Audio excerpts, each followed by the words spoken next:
Do you remember, like, I know you were saying that you did martial arts more as an outlet when you were younger, but do you remember thinking, like, "I wanna do something with this," or is purely, "This is just what I do with my time recreationally?" Yeah, I never thought in a million years I'd be sitting in here doing interviews or headlining on billboards. It was just all just out, especially like in the '90s, right? Yeah. You weren't seeing people making careers out of kickboxing or Right. karate fighting. They did it for the love. Yeah. Yeah.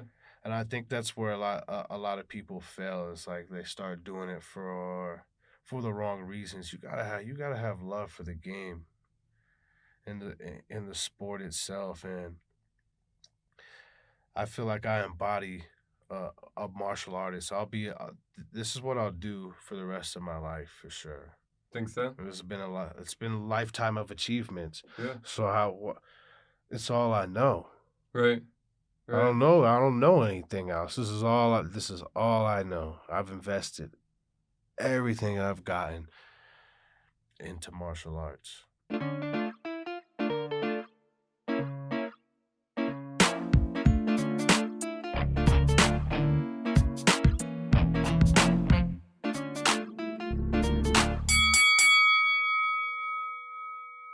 This is the Prize Fighting Business. I'm your host, Daniel Caycedo, and today my interview guest is professional prize fighter and mixed martial artist, the 8-1, Anthony SugaFoot Adams. Anthony sat down with me ahead of his upcoming matchup at LFA 85 on April 3rd in Broomfield, Colorado, where he'll take on the 7-2 Gregory Rodriguez. Anthony had a conversation with me about his martial arts journey up to this point, including the story behind how he got his nickname SugaFoot, recently switching gyms and moving up a weight class to middleweight, and what this means for the future of his career. So let's dive into my conversation with Anthony SugaFoot Adams. All right, Anthony, thanks for joining me. Thanks for having me here. Absolutely. It's been a long time coming. Yes, it has. Yes, it has. And because your last fight was a little over a year ago in January of last year, LFA, and you had a first round KO win, and now you're preparing for your next LFA fight, which is LFA 85, and that's coming up here hopefully in April. You know, a little bit of unknown with this coronavirus thing, but how are you feeling as far as preparation for that? Man, I feel great. And my whole support group, my team, it's it's just changed me mentally, and I'm just so much more focused and happy where I'm at now. And when I'm happy like this, I know you probably hear it from a bunch of other fighters, but I'm super dangerous. Yeah, yeah, Super, super dangerous. And they're just looking to go out and make a statement with a real gamed opponent. Uh, hopefully get the call. yeah. Yeah, I mean, it's exciting. You're 8-1 as a pro. Your only loss really came on the Dana White Contender Series, and it was contentious. It was a split decision loss. You know, it could have gone either way. I thought it went your way, but whatever. The judges saw something different. And I mean, other than that, you've got a perfect pro record, and this is a great stage for you. Your second LFA fight. Like I said, you've already had that Dana White Contender Series experience. So I mean, you've got to be kind of right there as far as getting that call up to the UFC. And we were speaking about it a little bit before this, but with this coronavirus stuff happening, the UFC is looking for people that are able to fight on short notice. It could potentially happen here even in the next few weeks, maybe. But with that aside, I mean, the LFA fight's more kind of on your radar because that is concrete. You signed the contract for that. So you mentioned you're in a good space right now personally. Who is it that you're training with primarily? I train with Justin Hoington. You guys may know him as J-Ho. He's the owner of Pound for Pound Muay Thai and Mile High Muay Thai. I also train with Team Elevation. Uh, I work with Peter Straub a lot. Yeah. Um, it's just a great team and environment, and the camaraderie is great. And uh, they just have so many coaches there for you to Yep. go to, and just like you have to find the right people to build the chemistry, like a fighter coach chemistry. I Uh, truly believe in that. And that's when I made the move and the adjustment, that's what I really looked at. Like I was like, okay, am I gonna go to Factory X or am I gonna go to Elevation? Well, right. Factory X they're a great team, but their coaching staff is limited. And sometimes guys are getting coached and cornered by other fighters. Mhm. And for me, it wasn't about my teammates, it was about the relationship I could establish with a new coach. Absolutely. This episode is brought to you by 5280 Wealth Management and their financial coaching program. For just $249 a month, you can add your own financial coach and advisor to your team. A financial coach at 5280 Wealth Management can help you analyze your cash flow, create a budget, a savings plan, and invest your money to reach your wealth building goals. 5280 Wealth Management assists you in aligning your values with your goals and then building a plan to achieve them. So take control of your finances and your future with 5280 Wealth Management. Visit 5280wealthmanagement.com/financial coaching to learn more and use code TPFB at checkout for 10% off your first month's service.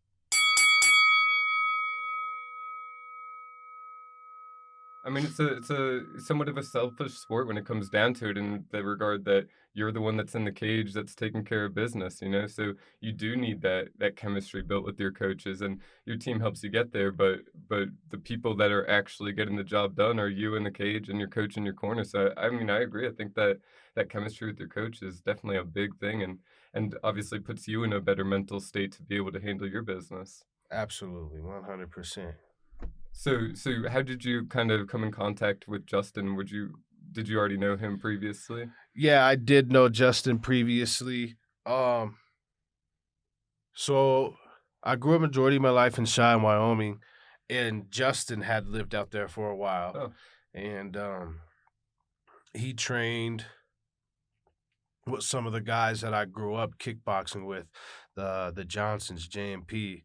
And then he's also really good friends with one of my friends, Matthew Kano, who's just recently got his black belt. Congratulations, brother. nice. Uh, so that's how that relationship really started. And then, after I left the team, I went to pound for pound, and Justin really, he never asked anything of me just to show up and give it my all. And it's been working out well. I've gotten so sharp, dude. Yeah, I've gotten so sharp and it's crazy it's crazy my progression. I It's believe it. crazy how especially with elevation too and being able to blend all these facets together Right. from my kickboxing, wrestling to my jiu-jitsu, clinch. I used to fight and it'd either be like I'm striking, Mhm. then I'm clinching, then I'm grappling. Now it's just like one just free flow, Neat. no effort. Well, your striking style is so fluid as it is, so I can only imagine if you're able to put that all together with your game. I mean, you're a force to be reckoned with at that point. Oh yeah. So who do you plan to have in your corner for this upcoming fight? I know right now, Justin and Peter. Okay, Peter Straub with Yep. Elevation, Justin with Pound for Pound, and then Yes. and so that's LFA 85, and that's going to be against, you told me, Gregory Rodriguez, Yes. and he's 7-2 as a pro, so good matchup. I mean, 8-1 versus 7-2. On It's paper, yeah, on it's paper, super great. It's a super great matchup, and it's a win-win for both of us. Uh, I know they're looking, and you go out and make this statement. I'm pretty sure I'll get the call. yeah. Who's the middleweight champ right now? Do you know in LFA? So the belt is vacant, Oh, and this guy named I think is Danny the Demigod Madrid. oh, he just He's fought out. like a He's out weekend of or two ago. No, he's supposed to fight. I think this upcoming Friday Okay. for LFA 84, Hmm. but the card got postponed due to coronavirus. Gotcha. And the kid he's competing against, he's really good too, but I just feel like he's green. He hasn't had any amateur fights, and I Oh, think interesting. he's 5, 6 and 0 as a pro, but he's done that all in like the last year and a half, 2 Right. years. So he has a ton of potential. I just think it's too soon for him. Yeah. But you never know. Honestly, I'll beat either one of those guys. Oh, yeah. And you're making your home now at middleweight, so, I mean, this is where you wanna compete, this is where you wanna get the belt and theoretically make your first steps into the UFC at middleweight, but you've also competed at welterweight. So what was that thought process as far as, going middleweight now? The thought process going into that is just welterweight, it's such a long drawn out camp and everything has to be perfect. Like Mm, no mistakes at all. And when I'm competing at 170, I'm solely focused on like my diet and nutrition. And I even show up to practice and I'm just worried about burning calories. And I get home and I'm like, well, what did we even go over? So I yeah, wasn't really growing and progressing when I compete at 170 because it's just all about just getting in shape. And that was really it. right. At 185, I'm more happy. I show up, I'm more willing to learn, and I'm not worried about the cut because it's more my natural way. I just Yeah. show up and show out. What weight was your last fight at? My last fight was at 170. Oh, okay. So, but, I mean, the idea there is that you can't take any short notice fights at 170, you can't I mean, you like you said, you need full camp just to focus on the weight Right. cut, and you don't feel like you're progressing as much. Mm-mm. But ultimately, my goal was to be a double champ. Yeah. So, and if you look at the rosters, right, the UFC rosters, there's roughly about 600 male and females on the roster. Hmm, And you look at the welterweight division and the lightweight division, they have 90 to 100 competitors in each division. they're busy. You look at the middleweight division, there's like 50, 60. Yeah, yeah, So for me personally, I think it'd be easier for me to get on at middleweight sure. because of I can compete on a moment's notice and their division's not as deep. Right. Well, a lot of those UFC opportunities, at least transitioning from the LFA scene or Dana White Contender Series scene into the UFC tend to be these short notice opportunities, whether it's, um, his name's slipping me, but the guy, Chepe Mariscal, just fought Steve Oh yeah, yeah, Garcia, yeah, yeah, yeah. just called up to the UFC on short notice. Yusuf over at Factory X was called up on short notice. So it does seem to be that's kind of where the opportunity is. So you want to be available should that come. Right, and I know Yusuf pretty well. I think he used to compete at 135, Yeah. and ever since he moved up to 145, the kid's just been on a tear. Oh yeah. Oh yeah. Being healthy, like you said, you're not focused so much on thinking about the weight cut, but you're able to focus and practice and pick up what's coming from the coaches. Focusing on the performance. Right. Right. And you feel like right now that weight cut's a lot more manageable at 185? Oh yeah, it's not even a cut. Really? So what are you It's walking around at right now? So what we're a month out essentially. A month out from the fight. What weight do you like to be right here? I'm 200 right now, so when I fight at 170, sometimes I come into to fight week at like 190. Whew, 20 You know, it's pounds. 20 pounds, A and lot. then I'm shredded. Sure. I'm completely shredded. There's almost no fat on me once I get to that point. So I'm burning muscle. I'm I just don't recover fast enough. I How do really you feel in don't. a fight after, like, having to cut that much weight, like a welterweight fight? What is your body responding like? Um so my cardio will feel really good, but my muscle endurance, it just it just seeps away from me. And by the end of the second, early third round, I just don't feel like I have it in my muscles. I'm Mm, like, oh, I could breathe hard. I'm not even breathing hard, but it feels like I've been powerlifting all day. huh. So it's not so much the cardiovascular aspect, it's more, like you said, the muscles The kind of muscle filling fatigue, up with yeah. lactic acid and feeling that heaviness in them. There's no way. Yeah, I'm a pretty big guy. Sure, yeah. Well, as far as I know right now, from my knowledge, and I'm no nutritionist, I'm just a fighter, but I just I can't replenish myself fast enough. Yeah, And it hurts almost every time. Well, it does. I mean, when I first started competing, it was easy to make 170 because sure. I was walking around at 185. But when I started training full time, I got a little bit older. structurally I changed, Right. and it just wasn't the same for me. Yeah, that makes sense. It's a good argument for going up in weight. And we're seeing people, super successful in that regard as far as whether it's the UFC or whatever organization, people going up in weight and Sorry. oh, you're fine. And it's working out for them. So I mean, you going up in weight for an LFA and being ready, available for this type of short notice stuff. I mean, it's only gonna bode well for your career. That is super trendy. Yeah, it So is trendy. it is trending, guys moving up in weight class and they're being successful. Yeah, I look at Jorge Masvidal, that's right. like, dude, He spent a he's a career at s lightweight and it was all he's right. at 170 though, and he's flooring guys. Like, he Exactly. fought Damon Maia, which he lost that fight. I thought he won it.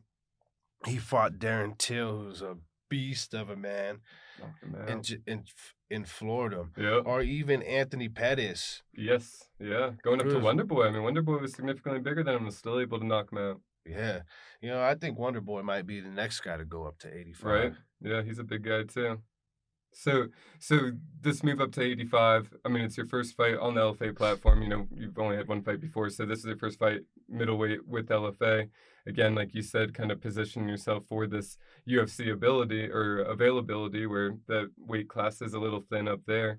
And the championship keeps changing hands at middleweight, whereas Anderson Silva held it for however many years. You're not seeing that consistency so much anymore. So lots of opportunity. That seems to have that's like in every weight class now, Yeah, after someone holds it for a long time, it huh? just starts changing hands a lot. So what do you wanna I be just at? Oh, go ahead, sorry. Oh, go ahead. But what weight do you wanna be at kinda like a week out from your fight? A week out from my fight, I'd like to be under 195. Okay, yeah, within Because 10 then I'll pounds. usually wake up the day of weigh-ins. I'll either wake up between like I call it the murder number, like 187 and like 184. Nice. Oh, so right on, So really. yeah, so I'll eat no matter what. I'll eat and drink that day, and then Cool. it's just like a little fat burn versus Right. a whole entire cut. Yeah, yeah. Huh. That's a lot better, I mean, compared to cutting 10, 12 pounds the day of weigh-ins, which is Yes, painful. and a little bit the night before. Right, right. It's just Not eating as much. It all just adds up, I think, is what you're really describing. I mean, if you can go in at the weight that you're living your life at around that week, you're just gonna feel that much better and be ready to go. and it's weird the fluctuation of my weight. So when I compete at 170, I'll blow up to like 195. Yeah. When I compete at 185, next day I'll walk in the cage at like 190. Huh. It is interesting. It's almost like your body at 170 is just saying, "Hey, we need stuff. We need more," and it holds on to because it thinks it's gonna lose it again. But 185 is just your kinda natural your fighting weight, your performance weight. Yeah, I feel really fast, Yeah. super fast compared to those guys. I believe it. And I don't suffer a strength advantage, maybe a size, but not a strength Sure. advantage at all. Right, right. I mean, yeah, I guess frame-wise, you can't really change that as far as someone coming down if they're 225, but strength-wise, they're gonna be diminishing their strength and their muscle to be able to make that weight just like you were at Uh, 170. and I know if it goes a distance, Right. they're gonna be feeling heavy. Yeah, yeah, exactly. Interesting. I like it then. I like you've convinced me. I like the move up. So you mentioned you've got Peter and Justin in your corner for this upcoming fight. What does fight camp look like for you? Like, what is a normal week of training? 2, 3 days, Mm, multiple facets, strength training, um, mobility, flexibility, stability kind of workouts. That's what I like. Oh, I like stability, flexibility, and mobility workouts over just pure strength yeah, because I feel like if I lift too much and I get too bulky, I'm not as slick and evasive. mhm, So I just kind of like to mainly just stick to calisthenics and stay away from like heavy weights. cool. Who do you do that with? Is that what you're doing on your own in between practice? Um, I do a lot with Justin and a lot on my own. You know, over the years, I've learned a lot and retained a lot of knowledge, and it's nice to have someone else to like make your workouts for you. Yeah. But financially, I can't hold it down like that right now, or I Yeah. would. So I just do it on my own. Cool, cool. Yeah, Um, I mean, it's a you start adding all these pieces in, whether it's recovery or strength and performance, it all has a cost to it, a financial cost to it, and time. You have yeah. to spend your time doing it, whether it's traveling there or actually doing it. So, I mean, as a mixed martial artist, one of the craziest things that you guys have to do is figure out this balance of this schedule. I mean, how is your schedule developed? Like, you mentioned you recently changed teams. How has the schedule changed for you? Really not too much, except for now I control more of what I want to do, not what anyone else wants me to do. Yeah, And I really like that. I really like that freedom. yeah. You know, it makes me happy. And when I go out and do things, I know I'm doing them for myself, not because someone else is telling me to do it or because they want me to do it, you know. Yeah. So how do you dictate your schedule day to day? Is it structured or are you doing it kind of based on how your body feels and what you Um, need? yeah, I do. There's a little structure to it because there's team practices and pro practices, Okay. and you know you want to attend those because you want to be there for the guys who are there for you, and obviously to grow and Right. learn new skills and tool sets.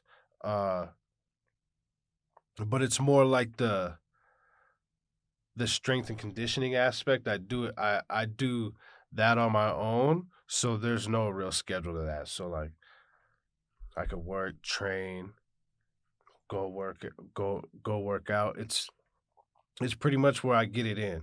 So mainly our pro practices are 11 and 1 o'clock. So I show Okay. up to those, and then anything else around that, I just get in how I feel and how my body feels. And mainly calisthenics.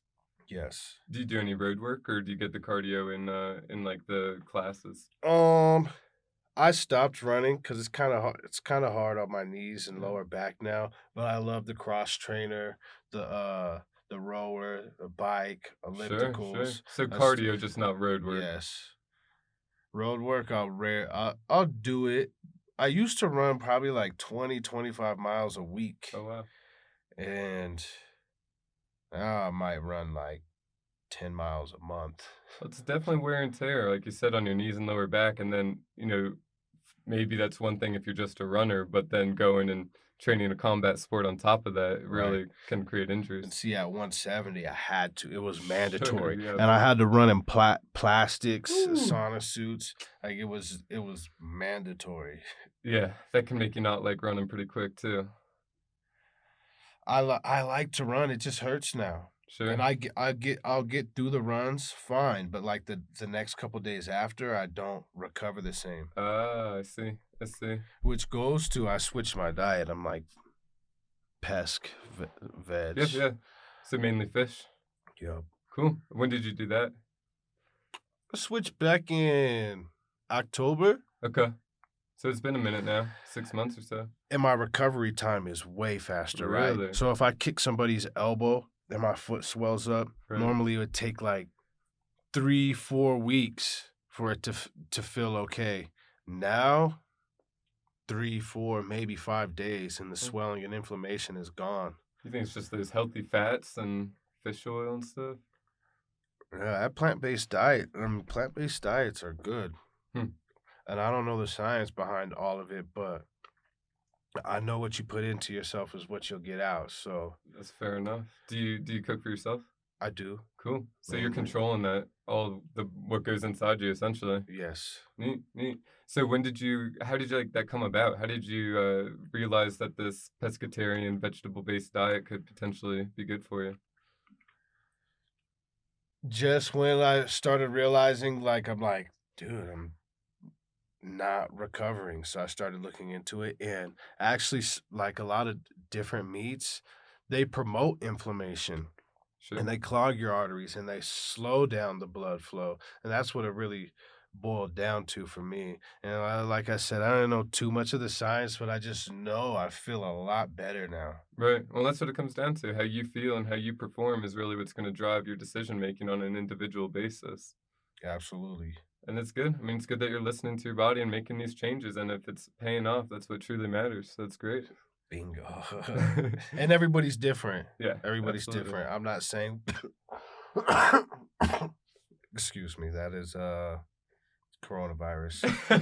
Uh I'm not saying what I'm doing is right, and I'm not saying what other people's doing wrong. I'm just saying you should listen to your body. Yeah, You really should, and I think a lot of athletes don't. yeah, They listen to other people or other outside sources, and or they're not willing to change or go outside the box. And that's what I did. I just started listening to my body, and I wanted to figure out a way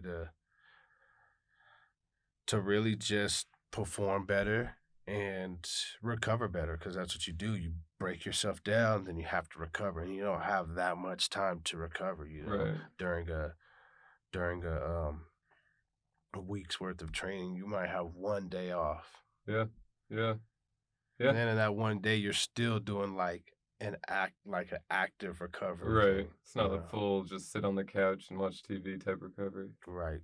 So what do you generally do for recovery? I mean, obviously the diet's a big part of it, kind of increasing the healthy intake. But what do you do as far as recovery after practice or in the evenings on weekends? Um I have a bunch of little cool gadgets. I have an e-stim machine at home. I have, what is that thing called? I have a hypervolt. Oh, cool. And Um, that's where you like put it on the muscles and it yeah, stimulates them with electricity. yeah, that's an e-stim. And then the Okay. hypervolt is like that little gun thing. Oh, like the one that vibrates and it Yeah, really digs into your muscles. yes. Neat. I also have a few sponsors, even though I haven't been using them as much as I should be now, with Denver Chiropractic Yeah. and 0 Point Acupuncture. Cool. But So yeah, I when you're in the mean, heat of things, like training camp and stuff, you'll go there in the during the week. yeah, but really, you know what? Like, I would have to go there. But Yeah. ever since I went plant-based in PESC, like, I just really been kind of recovering on my own. I haven't been Neat. like, oh, I need to get an adjustment, or this Really? muscle's so tight. I need acupuncture or massage, or I haven't needed any of it. Right. I really haven't. That's what's up. I mean, that's good, right? Like if you don't have to use those methods, it's nice that you can do that through straight diet and relaxation. It's a good way to do it. Good way to approach the career for longevity, especially. But you have these people there if you need them. Yes. Cool, cool, Yeah, oh, they always been there. Yeah, shout out to Trent Artichoker and Dax. cool. And when you're actually in fight camp, you're still maintaining control of your diet as far as you're the one dictating everything. Yes. Nice, all the way through the weight cut. Yes. Cool. What do you do after you weigh in? Like, what are you eating and drinking to recover? It's the same thing I ate through camp. Yeah, neat. It's a simple gig, right? Right. I think that's where a lot of people, guys and gals, mess up. Right? Is they reward themselves after the weight cut, which a lot of times that's the hardest thing. So you want to reward yourself, but you take 4, 6, 8 weeks of a certain regimen, and you're introducing just a certain thing into your body, and then you cut all this weight, and the night before you go to perform, you eat a whole bunch of ice cream, which would be something Right. foreign. You haven't had ice cream and pasta and all this, all these certain foods in a long time, so it shocks your body, Yeah. and you'll see that people don't perform as well. Yeah. Uh, I'm not rewarding myself until I get that hand raised. Yeah. So And then after that, do you take a break from the diet? Do you let yourself get a little loose with it as far as what you're eating? I have. It just depends on where I'm at mentally, but just right now, it's just time for me to go. Yeah. It's just time to go. So Well, like we were talking about, I mean, it's been a little over a year since your last fight at LFA. So, how many times would you like to fight in a year? What is an optimal number of times for you? this year, I would at least want. I know we're pretty far into the year now. I'd at least like to fight 4 times this year Cool. if I could. So really just staying healthy is the main part of that, being available and ready. Yep. Cool. And then hopefully, UFC gives a call and a little more opportunity there as well. More cards more often. Oh yeah. Sweet. I'll be ready. I know that's where I belong. Yeah, I absolutely. really do. 100%. That's where I belong, and I won't settle for anything less of that. I love it. When did the UFC become real for you? Um After my pro debut, I knew I had skills and a lot of potential. Um but really after that first fight, that first professional bout with who was that with Eric Coxbill, who 2016. was another really good athlete, and I don't think anybody thought I was supposed to beat him. Huh. And I really like it says it was a split decision, but if you watch that fight, like I dropped him twice. So there's like 10-8 rounds, and he's a division one national champ or whatever. I don't know all In that. wrestling? Yeah, in wrestling. And I was taking him down. Damn, cool. So that's when I realized, like, yo, you really have a good shot at this. And you had a pretty good amount of amateur fights too. How many amateur fights did you have? 8 or so? 8 just on Tapology alone? Yeah. I think 11, but only eight are on Tapology. Sure. I mean, that's more than a lot of people are taking these days before going pro. So, I mean, obviously, you're getting a lot of experience there, invaluable experience prior to going pro. So, by the time you went pro and you defeated this guy that you felt like people had been saying, was just going to walk over you, that it kind of was the writing on the wall for you that this is the destination, or the UFC was the destination that you wanted and you could get there. Yes. And if you look at my pro record, I fought no cans. Oh, yeah, I was looking at it No beforehand. no cans at all. Like everybody was legit. LT The Nelson, your teammate now. yeah, I love that dude. We had like the dopest round on Tuesday. I wish somebody would have recorded it. And I believe in tech sparring. Yeah. And with tech sparring, you want to push the pace to where it's realistic to a fight, but you don't want to break your toys because Right. you don't want to have nothing to play. You won't have anything to play with. And I wish we could have recorded that just to show to other people, like, yo, this is how a tech round should look. Yeah. You know, Intense, but still technical. intense is like they're throwing kicks and stomping them on each other's head, and then you acknowledge each other, like, Right. That would have landed. But it takes a good amount of technical proficiency to be able to, do that, to be able to yes, pull that kick at the very last second. absolutely. And Show it, but don't throw not it. everybody has that It's dexterity true. to It's and true. control. Yeah. But no, I mean, I agree. Your whole record, I mean, the dudes, no one had a losing record, and a lot of them were Yeah, undefeated the or, win to loss ratio is crazy. yeah. Yeah. I mean, no one had more than like 9 losses, and the guy with 9 losses had 17 wins, on the flip side of that. So Oh, shit. that's crazy. It is wild how many top level dudes you fought. And that's what makes me think, that you are just one fight away, one great performance away from getting that call, especially in the middleweight weight class.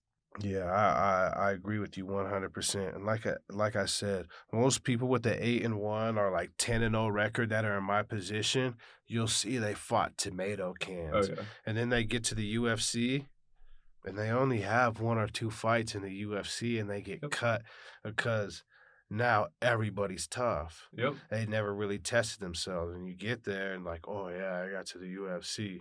But you did last. Right. Right. You didn't last, and it's because you babied yourself along the way. You're afraid to accept the challenge, and it's like, well, what are we even doing this for, right? To Right. be the best. I mean, is that a thought process you had while you're obviously you're probably not picking your fights, but accepting them or not, throughout your pro career after that first fight, knowing the UFC is your ultimate goal. Is it something where you wanted to have those tests prior to the UFC and get those tough opponents, or just what happened? Um, well, shout out to Thomas Denny, my old coach and manager, man. He really set all that up, and he laid out the groundwork for that, and it made me to who I am today. Yeah, And I thank him so much for not giving me anything easy, you yeah, know.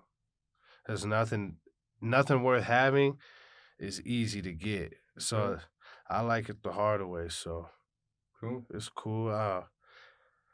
I never second guess myself. Some of the guys, well, actually, you know what? I don't even watch my opponents. Really? You don't watch any I film really on 'em? don't. Me I just maybe like when I first hear about them. sure, But for me personally, I just want to be the best version of myself and and, and just be complete. That way when I show up, I get in there. You'll see I have a great fighter's IQ. I don't go out and just start rushing things. I faint, look, and I start to figure out and digest what my opponent's about in there because you could watch your opponent over and over and over. And if there's something you're seeing, well, there's something that his coaches and himself are seeing, and they could work on that. And then you absolutely. could go and you could bet on, like, oh, he's going to do this. Mm, And then he fixed that, and your whole entire camp's been based on exploiting this certain tendency, and it's not there. right, right. So for me, excuse me personally, I just like to be the best version of myself. That makes sense, and then take what's given to you during the fight. Absolutely. Yeah, cool. And I mean, I'm sure that's gotta be better mentally too, you know, you're not worried about anything necessarily. You're not like, "Oh, don't forget to look for this, and this out of him." You're more thinking, "Okay, what's available? What's going on here?" And letting your body kinda react and do what you've been training to do. Just solving the equation Yeah, yeah, on cool. the fly.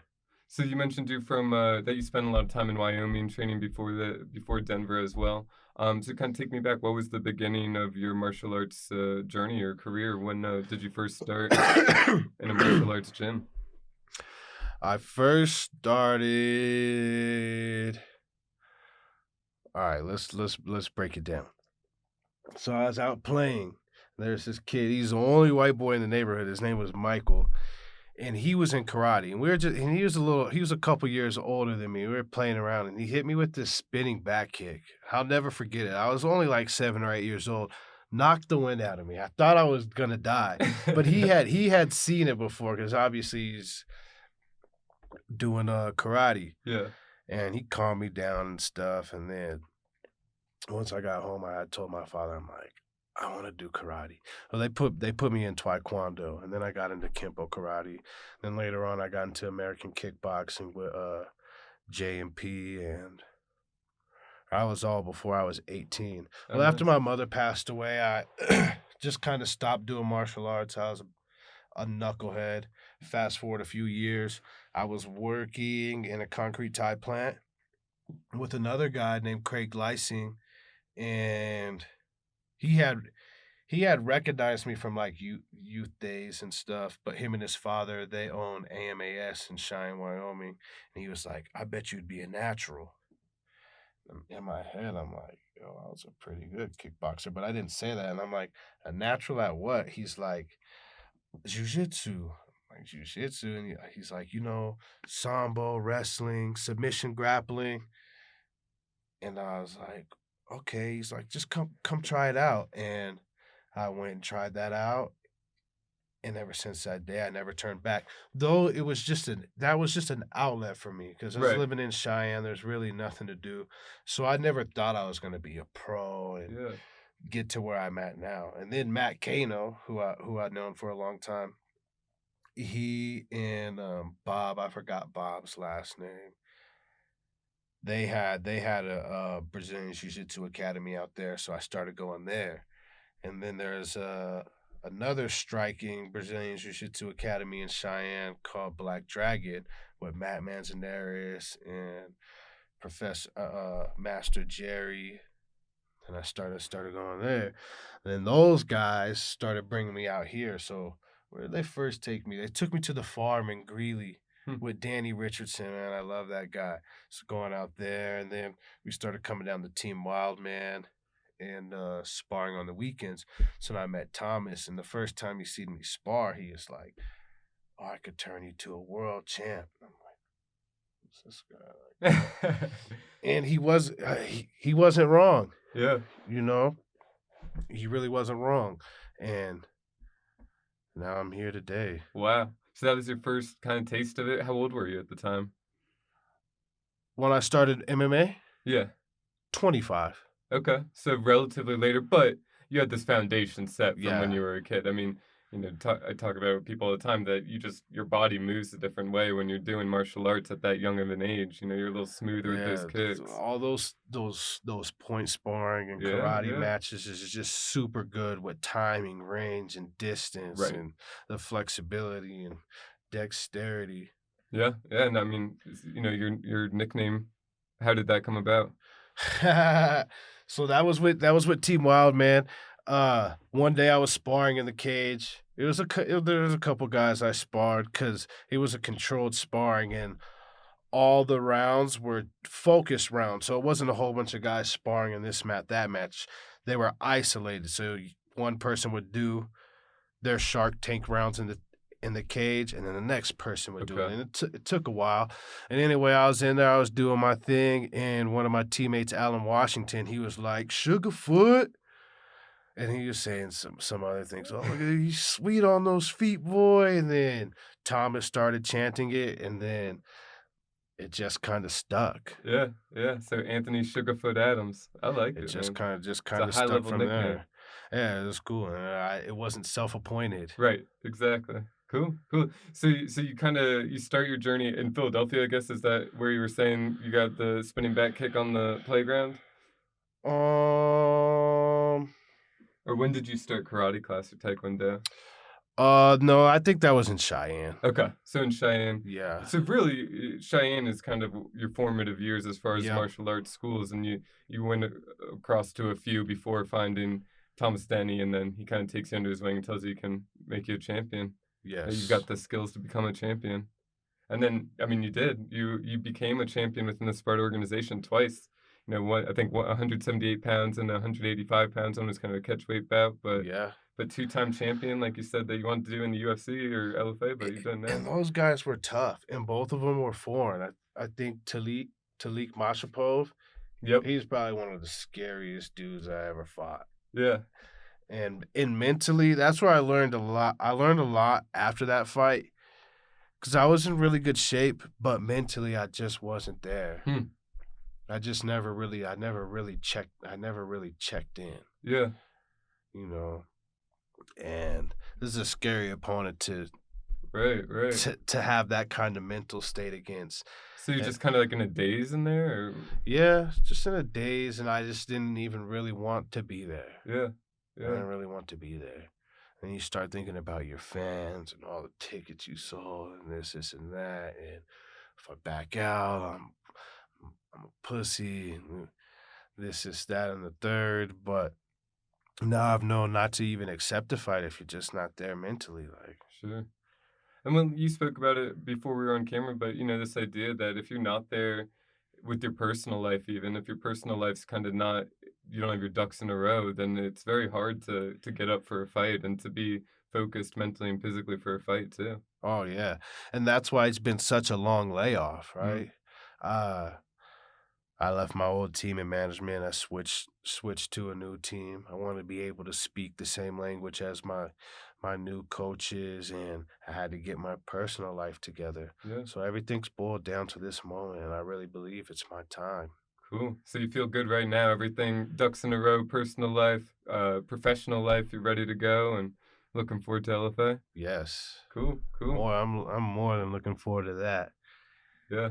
I mean, like you said, you want to go on a run right now, and I talk about it to other people too. But if you look at the time frame of your career, you're right on that 10-year plus mark where that seems to be where a lot of people are able to make their runs. Yep. Where everything comes together, both skill wise, but also with age comes wisdom and your fight IQ, like you said, like that all has to come together at a perfect time to be able to put it put on the show that you want to that makes you feel good about it. 100%. And I think that I've noticed, okay, I'm a little bit older. I'm 32 now, and some people are like, "Oh, you're getting old." But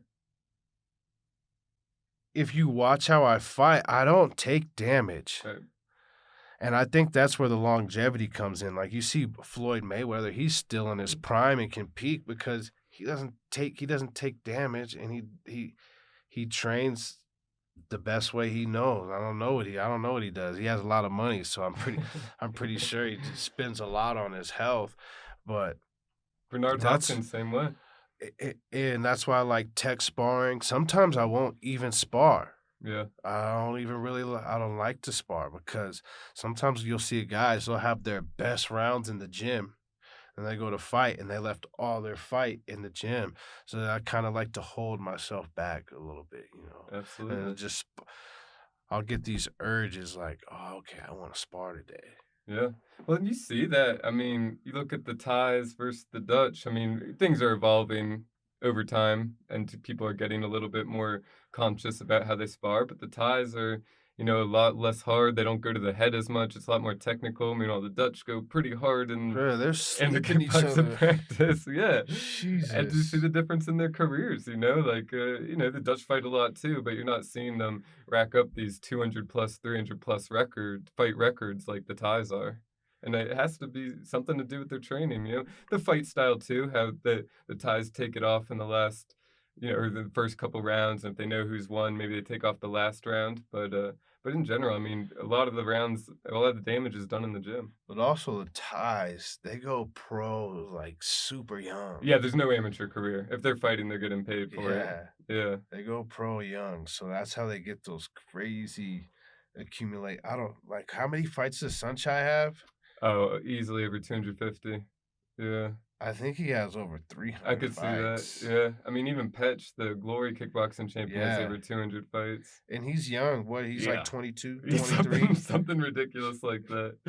Yeah, Manchai, same thing. It's wild. I It's watch wild. that Patch a lot. I Oh like his man. style. Oh yeah. And he really he really breaks down his fighters, and everything's like it's just a setup game. He's Right. not just fighting to fight. It's a setup Yeah. to another setup to another He's setup. not throwing that many techniques. It's really just setting up that powerful kick too. And does he throw it low or does he throw it high? Or mid. Yeah, yeah. The mid ones are the worst when he's throwing them to the Just body. thunderous body kicks. It's fun to watch. I love watching him. I mean, any of those Thai dudes, they're just so, that you can tell they've got their 10,000 reps. Right. And now his hands are getting good. Yeah.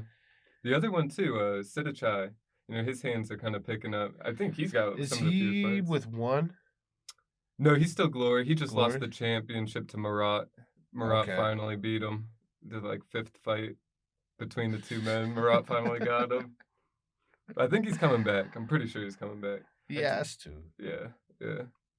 So, I mean, would you ever consider doing stuff like that, like kickboxing specifically? Since I mean, you've got that background and that style. I would. I like it. Um, I just think there's more money in MMA. Yeah, definitely, definitely. I mean, how do you decide to balance like striking versus jujitsu versus wrestling when you're training? Um, I don't know. So for a long time, when I was with Team Wild, man, all I really did was grapple, and Really? and I, Thomas was a genius, man. He made me like he made me grapple a lot, but a lot of it was just to keep the fight standing. Hmm. So like my takedown defense is stellar. My Yeah. submission defense is stellar. But Absolutely. a lot of people, they haven't seen it, is I have a really good offense too. Yeah. And I'm actually a really good wrestler and grappler all around. I just like to strike. The reason why I like MMA though, because it's like who's the best fighter? Like, Yeah. there's boxing, wrestling, whatever, and it's just one facet, right? Right. And MMA, it's who is the best fighter. Yeah. That's a good point. Do you remember like I know you were saying that you did martial arts more as an outlet when you were younger, but do you remember thinking like I want to do something with this, or it was purely this is just what I do with my time recreationally? Yeah, I never thought in a million years I'd be sitting in here doing interviews or headlining on billboards. It was just all just out, especially like in the '90s, right? Yeah. You weren't seeing people making careers out of kickboxing or Right. karate fighting. They did it for the love. Yeah. Yeah. And I think that's where a lot of people fail. It's like they start doing it for the wrong reasons. You gotta have love for the game and in the sport itself. And I feel like I embody a martial artist. This is what I'll do for the rest of my life for sure. Think so? It's been a lot. It's been a lifetime of achievements. Yeah. So it's all I know. Right. I Right. don't know. I don't know anything else. This is all I know. I've invested everything I've gotten into martial arts. And do you feel like it pays you back, or do you feel like the UFC's payback? I feel like the martial arts has paid me back. You know what? Even if I didn't make it to the UFC, I'd be all right because I feel like I've impacted other people's lives and people have messaged me and like, yo, because of you, I didn't quit, or because of you, I decided to do Man. this and other things like that. So in touching people too, Yeah. it's something greater than yourself. Yeah. Absolutely. I think, as a fan, that's one of the coolest things about this sport, that you get to train alongside people that are pursuing a professional career, people that might be in the UFC. You see those people when you walk into the gym, and it is more impactful and more motivating that way, being able to, train alongside someone like Anthony Sugarfoot Adams, who's got an LFA fight coming up. Like that's something that you don't get playing football. You don't get that playing basketball. You're not running into these guys in your Right. local rec center. A little different sport, different mentality about the approach to fans too. Not that these other sports don't connect with their fans, but it's on a different level. There's always the fourth wall there, in Yes. theater or whatever. They're not breaking that fourth wall. Meanwhile, martial arts, you're seeing these people side by side every day in the grind, and having that mental battle, that physical battle. It's a cool thing to witness. You gotta respect the martial artists because most of us were underpaid Yeah, and we're really struggling. So everything you see on social media, yeah, it looks like glitz and glamour and all that, but it's hard. right. It's not. It's something you have to want to do it, Oh, yeah, and to want to do it, you have to genuinely love it and be passionate about it. And that's why I do it. I wake up every day and I get to do what I love. I love So it. how could I complain? Yeah, right. That's great. I love it. I think it's a good way to kind of wrap the show up. But before I let you go, I want you to, if you could think back. Well, actually, tell me what your goals are now. What's your goal right now for your career? Our goal right now is still the same. UFC champion, Cool. Middleweight. middleweight and welterweight. I want to be a two Sweet. division champ. Oh yeah. So I mean, right now, my short term goal is to get to the UFC, Yep. climb the ranks, get the title, go down, get that title, maybe retain them a few times, Tire on top. and yeah, and then after that, after all this is said and done, I want to focus on jujitsu, and not. I do a lot of nogi. I want to belt up. Cool. So that's what I'm looking forward to after all this is over. To I like the roadmap. is getting a black belt and just starting my new journey. I love it. Like a real martial artist, like you said, a true martial artist through and through. You're on this journey for life, and like a lot of people say, once you get that black belt, it's just the beginning of the journey. Oh man, it's a lifetime, That's right. a That's awesome. lifer. So what tip would you give to a young aspiring martial artist? Believe in yourself. You know, at the end of the day, it's all about believing in yourself, and there will be a lot of naysayers and doubters. You'll, and not everybody who you come up with, you're not gonna glow with. And just be cognitive of that, and just watch who you have around in your circle, because not everybody who says they're there for you is there for you, and it's a dirty game. It's cutthroat. It's like it's falling in love with something that doesn't love back. Yeah. It'll really eat you up. So just believe in yourself and don't quit. And that's it. I love it. How can people follow you online? You can follow me. I'm mainly on Instagram, and my Instagram's Feet Solo. That's FEETS_solo SOLO. And Facebook, Anthony Adams. I have a Twitter, but I don't even know the last time I opened that up. That's @bots13. And then Snapchat is landbolts. I used to skateboard a lot. Cool. I wasn't that good, but It's a pastime. So check them out, give them a follow, and follow us too at the Prize Fighting Business, Prize Fight Biz on Instagram, and YouTube, the Prize Fighting Business. hey, thanks, Anthony Danny. Adams. Appreciate it, man. Thank you, man. It was Are awesome. you sure we should have did the elbow tap? Yeah, coronavirus. The Fail in that regard. I'm just clowning.